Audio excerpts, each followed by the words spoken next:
conditions. We have Chief Meteorologist Paul Wetzel in the Weather Center today. Yeah, and I think many of us experienced that through last night into today with that wind shifting, blowing conditions around. Well, it continues to shift for us today. In fact, I'm going to take you a little higher in the sky here first, and then we'll break this down closer to the ground. This is the wind direction and speed. It's actually moving along at a pretty good clip at about 3,500 feet in the atmosphere. And you notice it has now turned to the southwest toward the northeast. This is a southwest wind, so it's taking any plumes up higher in the sky and moving them off out of Ohio into western Pennsylvania. Now, closer to the ground, our wind is still out of the south, but slightly southwest, and the shift will continue through this afternoon for these winds to turn out of the southwest. At the same time, this inversion that I've been talking about this week, it was very low overnight, and that trapped a lot of that smoke in below that into the evening and overnight.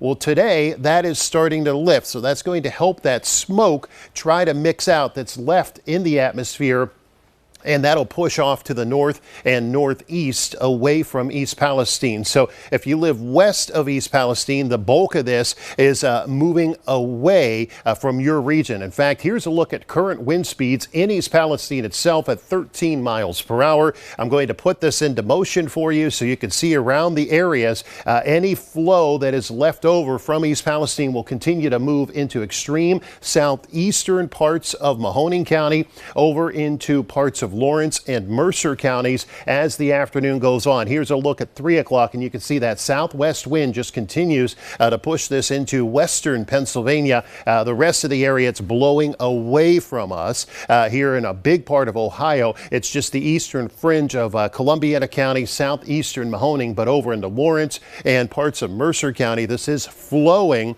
in that direction. Now, this will keep changing into tonight. In fact, we'll go through another wind shift.